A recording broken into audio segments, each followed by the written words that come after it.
मेरी अष्टापद बद्रीनाथ की यात्रा आज पूर्ण हो रही है और यहाँ मैं ऐसी घनघोर ठंड में, जहाँ हिमपात भी मैंने देखा है, बर्फ़ गिरते हुए देखा है, जहाँ ये पर्वत देख रहा हूँ, पहाड़ पर पूरे बर्फ़ जमी हुई, और यहाँ 8 दिन जितनी ठंड रही -8 तक पहुँची, उस बीच में रहने के बाद अब मेरा आज इस बरसात के बीच में प्रस्थान होना है।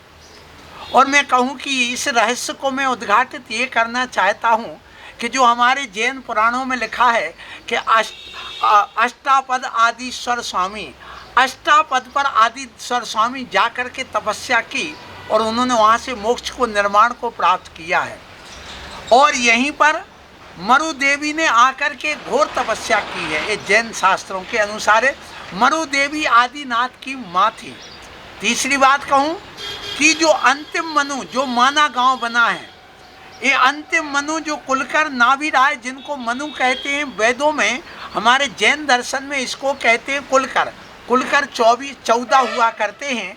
और ये माना गांव में कुलकर उन नाभिराय ने अभी आकर के यहाँ पर घनघोर तपस्या की है। इसलिए जो नीलकंठ पर्वत पर लोग जाते हैं, आपने यहीं से बाजू में रास्ता देखा होगा कि इस नीलकंठ पर्वत के लिए आपको जो श्रृंखला दिख रही है, इसी श्रृंखला के बीच में इन बर्फ में से निकल करके चरण बने हुए हैं, जिसमें सुन लो, आज स्पष्ट कहूँ, इसको बाबा आदम के नाम से अंकित किया गया है, जो नाभिराय के वहाँ पर चरण बने हुए हैं। और यहाँ इस अष्टापद पर भरत चक्रवर्ती आए, उन्होंने यहाँ तपस्या की, मोक्ष को प्राप्त किया। बाहुबली भी यहाँ आकर के तपस्या करके गए हैं। बलि, महाबली आदि ने तपस्या की है। नाग कुमार का नाम यहाँ अष्टापद पर बहुत अच्छा जैन दर्शन के अनुसार मिलता है।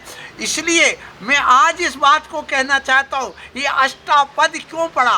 क्योंकि देखिए, ये 8 श्रृंखलाएं हमारे जैन दर्शन के अनुसार हैं, जिनका वर्तमान में जो नाम है, पर्वतों की श्रृंखला का नाम गौरी शंकर एक श्रृंखला का नाम, एक पर्वत श्रेणी का नाम है। फिर उसके बाद कैलाश एक पर्वत श्रेणी का नाम दे दिया, बद्री विशाल दूसरी तीसरी उस पर्वत श्रेणी का नाम दे दिया, नंदा एक चौथी जो पर्वत श्रृंखला उसका नाम दे दिया, द्रोणगिरी एक और पर्वत का नाम दे दिया।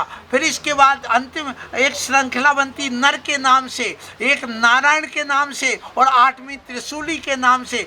ऐसी 8 पर्वत श्रेणियाँ इस पर्वत वहाँ तक जाने के लिए अष्टापद पे जहाँ से मोक्ष गए भगवान, वहाँ से ये पड़ती हैं, इसलिए इसको अष्टापद कहा गया। और जहाँ पर वो आदिनाथ स्वामी मोक्ष गए, अष्टापद एक शेर जैसा शार्दूल से ऊंचा होता है, उसके आकार से वह बन जाता है, इसलिए इसको अष्टापद गए कहा। और जैन दर्शन के अनुसार यहाँ से असंख्यात मुनि मोक्ष गए हैं। इसलिए मैं आज ये कहना चाहता हूँ, ये माना गाँव जो है, ये मरु देवी और मनु के कारण से ये नाम पड़ा है। और अष्टापद भगवान आदिनाथ हैं, 8 कर्मों को नष्ट करके 8 जो गुण होते हैं और अष्टम जो वसुधा है उसको प्राप्त किया है युग के आदि में। इसलिए उन्होंने अनंत दर्शन, अनंत सुख, अनंत वीर, अनंत ज्ञान और अछायक सम्यक तो अग्रुलगत अव्यावादत आदि 8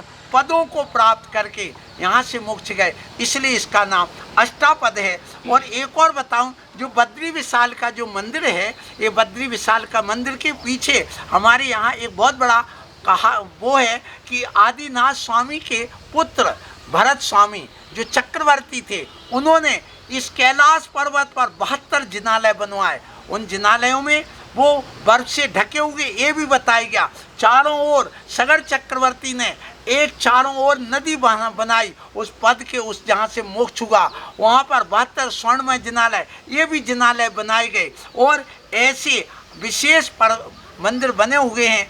तो जो बद्री विशाल का मंदिर है, तप्त कुंड के नीचे अलकनंदा नदी में ये प्रतिमा किसी ने डाली होगी, पर स्वप्न आया और वो प्रतिमा भी तैरने लगी कि ये प्रतिमा को उठा लो और इसका प्रतिदिन अभिषेक होना चाहिए, क्योंकि वह आदिनाथ की बाबा आदिम के नाम से ये प्रतिमा रही। और वो आज भी आप देखिए, जैसे हम लोग दिगंबर अवस्था में ऐसे पद्मासन में बैठते, वो आज भी आकार ज्यों का त्यों दिखता है। चेहरा अब गायब हो गया, लेकिन उसके बाजू में रखी हुई प्रतिमा पूर्णतः दिगंबर सुरक्षित है। इसलिए हम जैनी लोग भी वहाँ पर बड़ी आस्था से जाकर के अभिषेक देखते हैं, उस निर्माण अवस्था में, उस दिगंबर अवस्था में।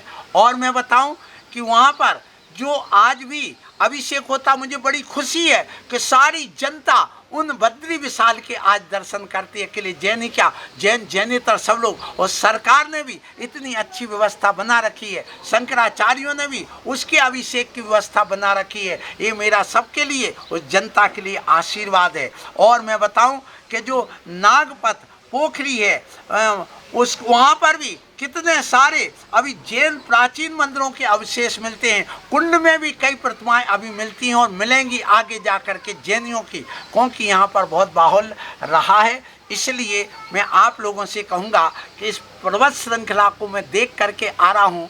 बड़ी अच्छी विशाल पर्वत, ऐसे देखिए कितना सुंदर विशाल पर्वत ये दिखते हैं। और इसमें आप लोगों ने देखा होगा यहाँ की विशेषता को, और मैं भी बड़ा गदगद हूँ। मैं अपने आप को सौभाग्यशाली मान रहा हूँ कि देखिए मैं ऐसी देवभूमि पर, एक कण कण जहाँ का पवित्र है, जहाँ देवताओं का निवास रहा है, जहाँ महापुरुष रिद्धि सिद्धि करने वाले महापुरुषों का यहाँ निवास रहा है। यहाँ सभी प्रकार के साधु संतों ने आकर के तपस्या की है। वो किसी भी संप्रदाय के हों, खासकर हिंदू से जुड़े हुए ये संप्रदाय यहाँ पर विशेष लोग से मानते हैं, और जैन बंधु भी यहाँ आते हैं। मेरा यही कहना है कि आप यहाँ पर जब भी आएँ तो मई के 15 तारीख के बाद आएँ, क्योंकि यहाँ पर जो बहुत ज़्यादा बर्फबारी होती है और पानी बरसता है। मुझे 8 दिन हो गए कैसे भी इस पानी बरसते हुए मैं रहा हूँ।